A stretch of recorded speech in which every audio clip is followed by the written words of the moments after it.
Okay, so glissando, it works by basically, I'm sure you've seen me do it just now, is I pull my fingers away from the tone hole one by one, not like this, but one by one. I let go of one, and then the other, and then the next, and then the next, and then the next, and so it's actually you have to practice it. So, oh,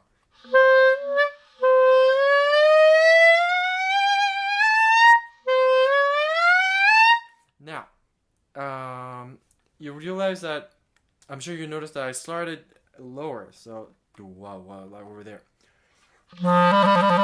But you might have also noticed that I didn't actually gliss from down there. I think I played a chromatic scale or a measure scale. I can't remember. So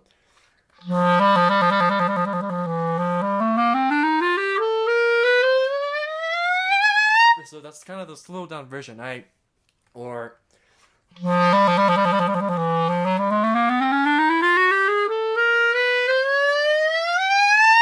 so yeah, it's kind of cheating, but really, no, I do that because there's a reason. Why don't I just gliss the whole thing?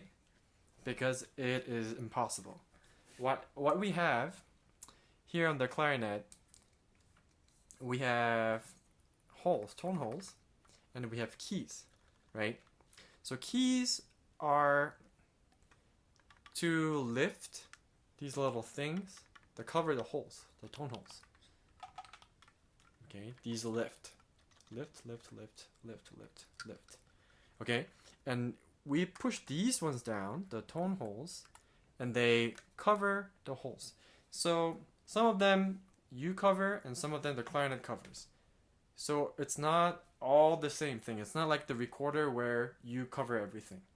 So if that makes sense.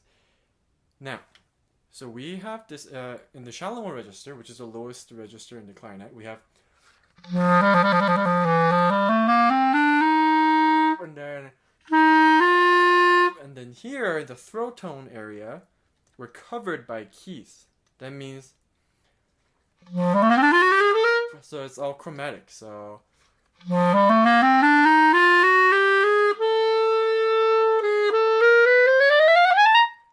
okay. So if I were to gliss from the very bottom, it would sound like this. So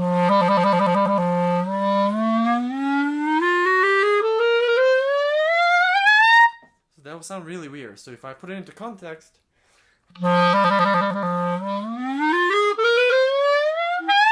even if I try to smudge it, it doesn't get perfectly smudged because these keys.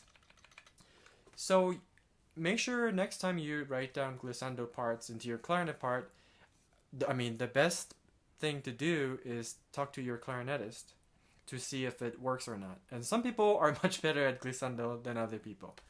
Okay? Okay, now one more thing.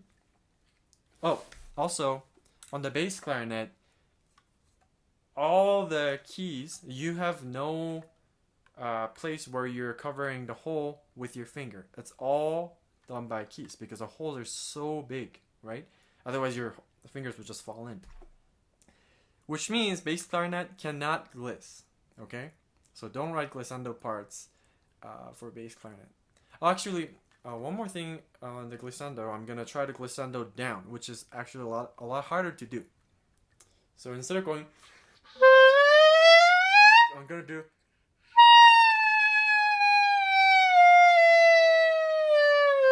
So I'm not very good at that, but in general, it is a lot harder to do, and it's definitely limited. Now I'm gonna try to push myself. I'm gonna try to go past that note. So I'm gonna have to hurry up some notes, or when I get up there, because it's gonna get chromatic again, and then try to smudge things, and then try to go higher. So.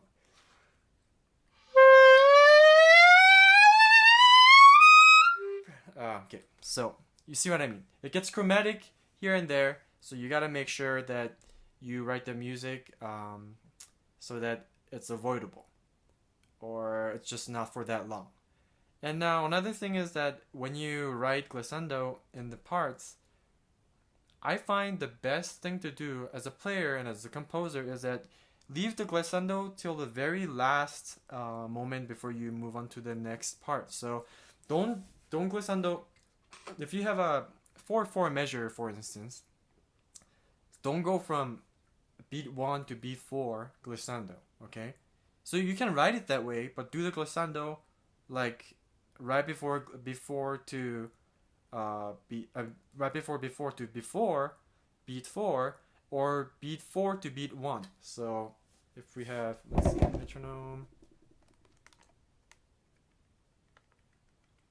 1 2 3 4. So if I'm going from D, written D, to C, okay, so instead of going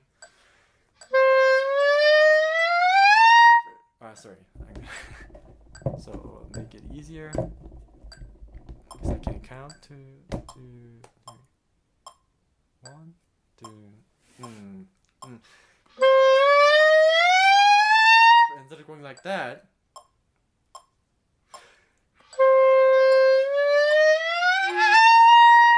really leave the glissando until later. I find that's juicier, and it's I didn't do a good job, but it's more audible actually.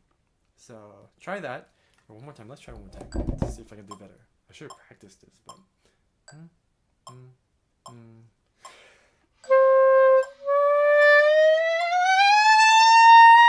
instead of going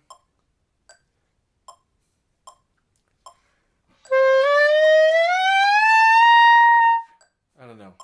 Maybe that's what you want. But yeah, I think that's it. Okay, thank you. Bye. Actually, before I leave, I forgot. So when we're glissandoing, we're not just using this. We're actually also using the tongue position. I know I talked about tongue position a little bit in the other video.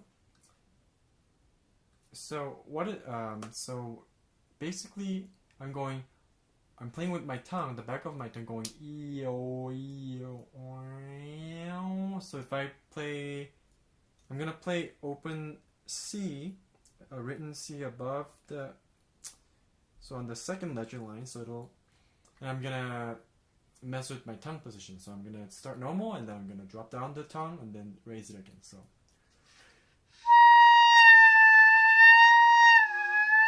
And that kind of helps me smudge things. So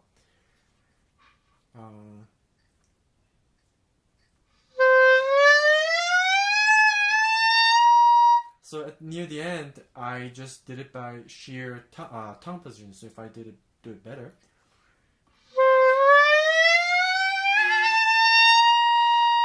like that. You see at the very end, like I'm not moving my fingers. I'm already come off, but I'm doing the final touch with my tongue. Okay.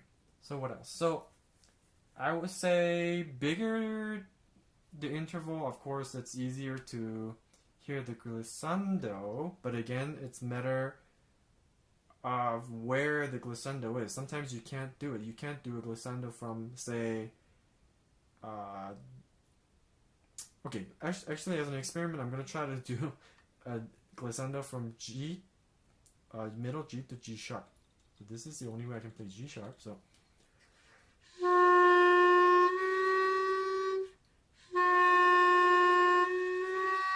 So it's very, very small, so I can't really do it so that you notice it. Right? It's too small, but maybe if I can do it G sharp to A. Or G to G sharp to A, so.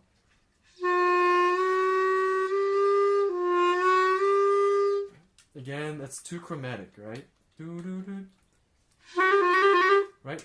Now let's try E to F. Oh, yeah, that works a little better. So now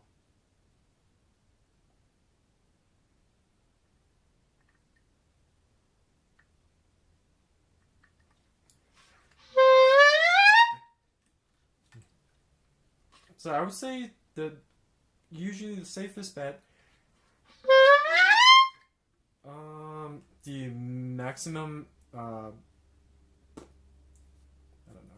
gap of interval that you can gliss is an octave. So let me see if I can. So that was D. Let's do.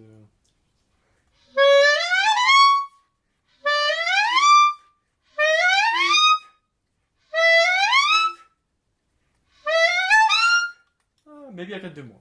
But again, sit down with your clarinet player to find out which ones you can do and can't do. I can't really do every one of them. I think that's it. And I'll try to. And I'm sure when I watch this video, I'm gonna think of more. So maybe I'll update more in other videos. But again, thank you for watching.